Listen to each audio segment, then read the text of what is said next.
What it do, what it do, what it do, what is your friendly neighborhood point guard, Chrome Antenna, and we're back with what I think is the best lock build in the game. Best all-around lock build in the game. And we're going to do something a little different. So instead of me showing my build at first, I'm going to show you the build that you could make if you want to dribble a little better. And of course the build that I have, which is the all-around inside-out scorer at small forward. But first, we're going to make the build that I maybe should have made. So the shooting guard lock, the green and red build, it's a fantastic build, and if you make them big enough, it can guard all 5 positions. I went small forward 6'8", but if you go shooting guard 6'7", I think the difference would be rather minimal, but I just wanted the comfort of being 6'8" and being able to guard every position from the 1 to the 5. But here you go, we maxed out our close shot, our driving layup, and our driving dunk. I don't max out my mid-range. I believe I make it around 65 to get 16 shooting badges. By the way, all you really need is 10 shooting badges. If you can get anywhere between 10 and 16, 10 and 15, really 10 and 15, honestly, you're going to be shooting lights out. But here you go. We max out pass accuracy, ball handle. We don't touch interior defense. We max out perimeter, lateral, steal, block, and defensive rebounding. Oh, no, I made a little change to it. That's right. I sure did. Yep.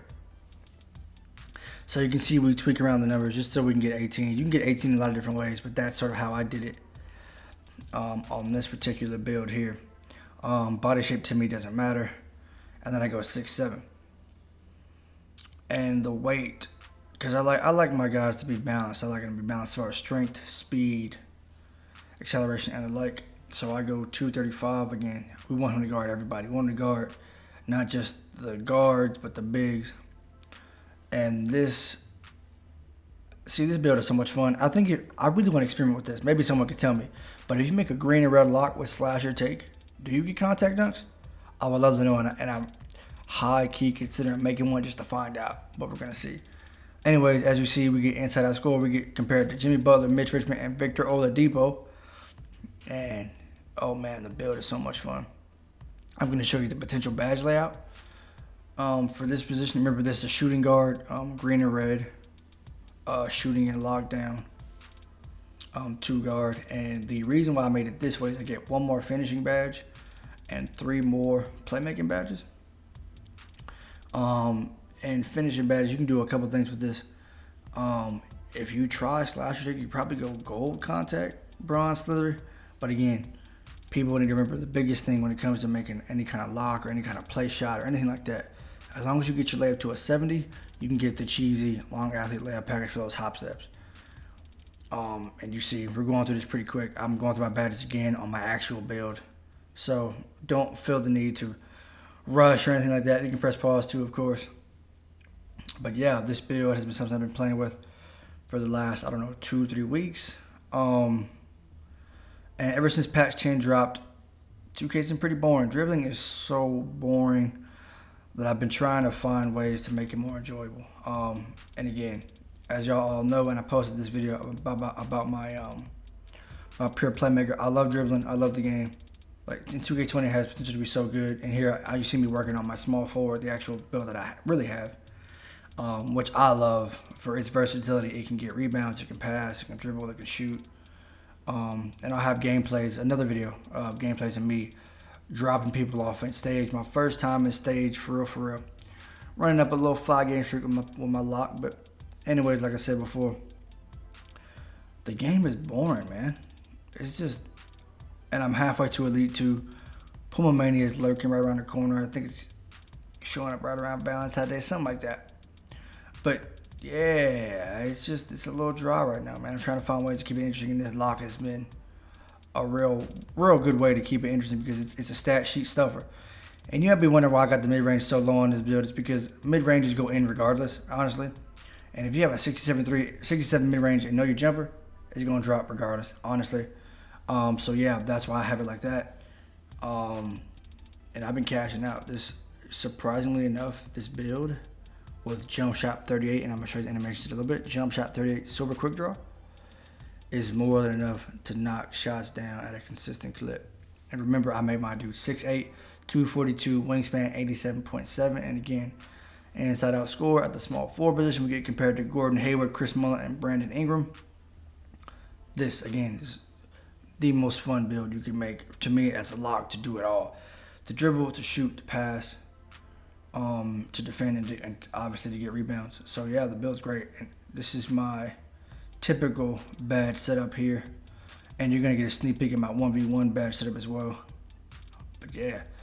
This build can shoot the lights out, which is like I think the most surprising thing, honestly, is how well they can shoot. And with the passing so high on this build, the passing goes like an 82 at 99.9. You don't even need break starter, which is so nice. And I actually rock with no break starter on this build. So as you can see here, we go to my actual board at 99. I'm gonna show you what the stats are at 99.9, and it's great. One more thing, when you see it, it won't have the additional +1.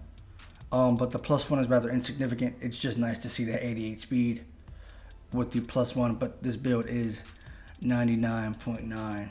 And in the thumbnail, it has the real stats as well. This is after I ran a couple of stage games. Took a couple of L's, but also streaked it up. So, yeah, this build is everything you can want in a lock and more.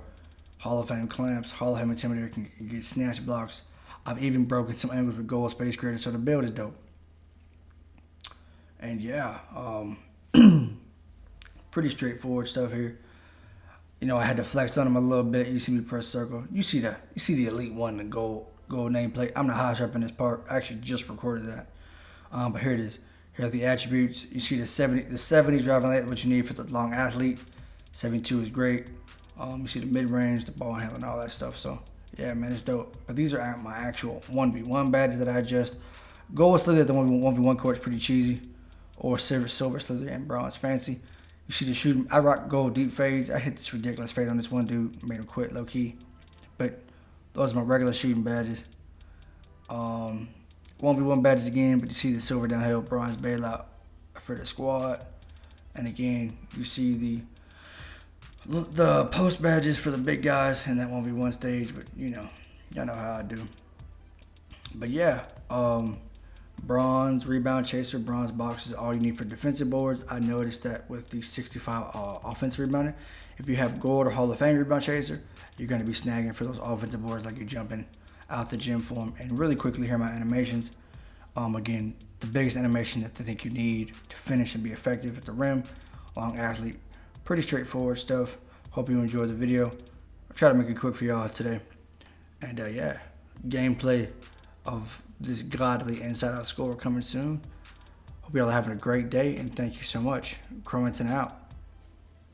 Peace.